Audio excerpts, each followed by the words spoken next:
So I decided to do something different this morning. It's 7:13 a.m. Today is Wednesday, October 24th. I just left the doctor office train. Just left the doctor's office in Tribeca. And I'm going to be frank. After yesterday, I decided, maybe I didn't want to continue with this process. To which I asked the doctor, was it too late? Or could I quit?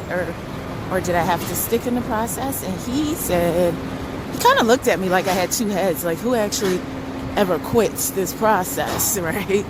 And I said, I'm not saying I will, just want to know what my options are. To which he responded, you're so close. You're so far, like you'll probably trigger in a day or two. And I'm like, I'll trigger in a day or two.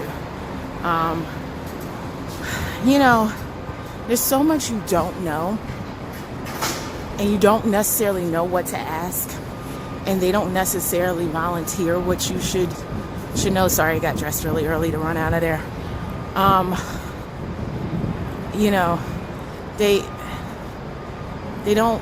You don't know what you don't know, right? You don't know what you should ask and what you shouldn't ask.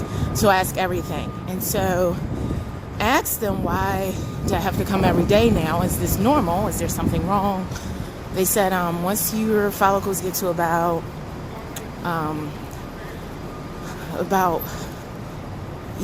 over 11, you start to come every day. And I said, well, what am I? And I'm at 14, 15. I was told before this appointment, and during this appointment, when he was doing the ultrasound, he was saying I'm like at 16.8, some places 15, 14, and so yeah, it'll probably trigger within a day or two, which is also terrifying. Every new step in this process is terrifying to me. So it's like, okay, now what? How am I going to react to this? How's my body going to react? How am I emotionally going to react? It's just physical, emotionally, it's mentally, it's so many, spiritually, so many things that I've been questioning over and over and over and over and over as I do this. So he said, I'll probably trigger in a day or two, and my retrieval might be Sunday or Monday. I'm in New York, so I'm jaywalking, always looking for the opportunity to cross against the light. Sunday or Monday, which to me is just like, now I've been hearing horror stories from lots of women about how bad the retrieval is and how much it hurts, and I guess it's just all a process, and maybe it doesn't hurt at the time because you're sedated, but how much it hurts afterwards.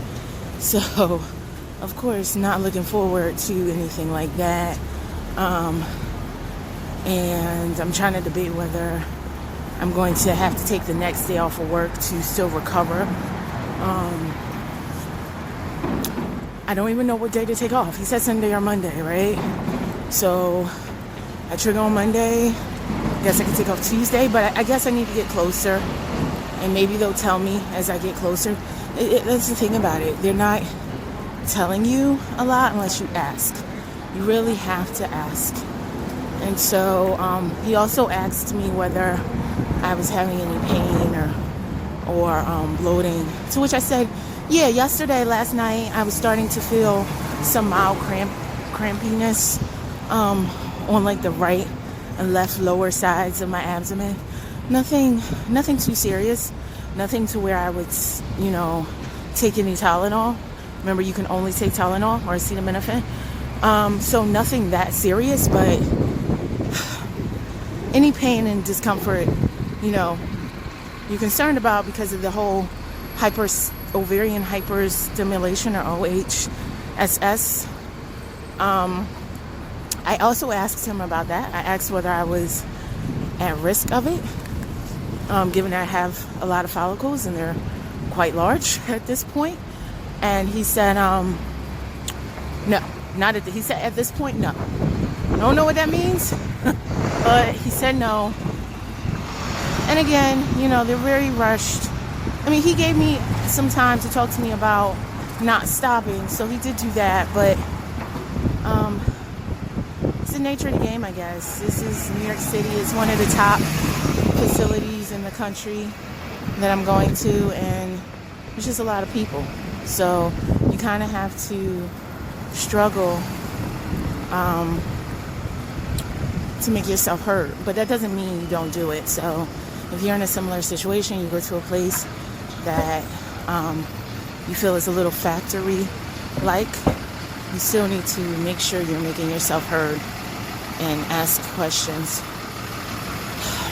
If I had known it would be this much, it would be this involved. I mean, I knew, but I didn't know, right? I knew, but I didn't know.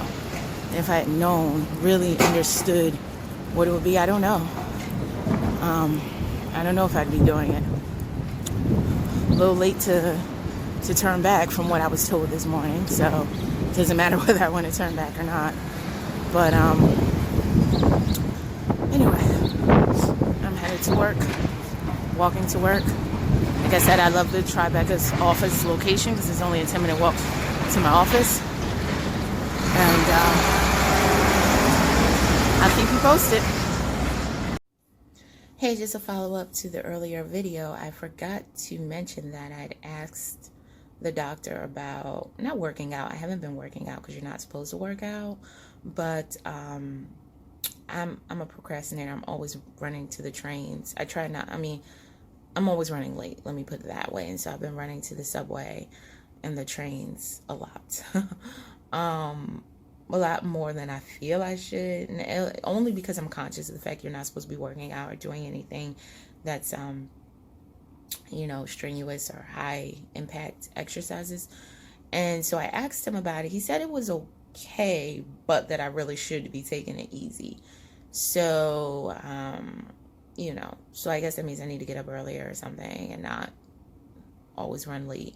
I don't know how you fix it. That's a chronic problem of mine. But he said, really, you should be taking it easy at this point. So I don't know. That's another change to be aware of if you're even remotely active. I gave up working out. I used to work out 7 days a week. I've given that up. And so, it's really just walking. Maybe you could do some brisk walking, maybe, but nothing more than walking at this point. And I was thinking, I have a prescription for Lupron, which I think you need for the trigger shot. I don't know if it was called in accidentally or what, because originally in the protocol I was told that I would not need Lupron, that Lupron was not part of it. And then all of a sudden they called it into the pharmacy. So I have not refilled the prescription or filled the prescription. I have not filled it because I was told the Lupron wouldn't be a part of it, although the pharmacy keeps hounding me about it. I asked the nurses about it. I forgot to ask the doctor today, just having so many things going on.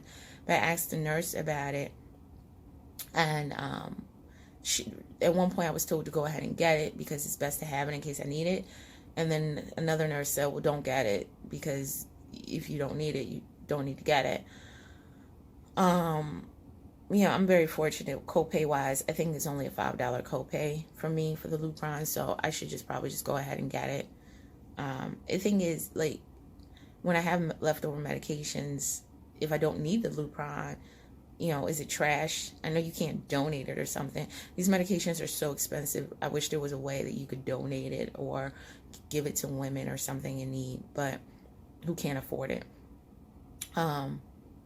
But I'm sure there's some sort of concerns and legal risk and different things with that. But yeah, so I need to figure out whether I need that, since I might trigger in a day or two or whatever that means. I don't know. But yeah, so that's it. I just wanted to give you that little update. Forgot to add it to the last video. But I'll let you know later what they say when they call with my instructions and how everything works out.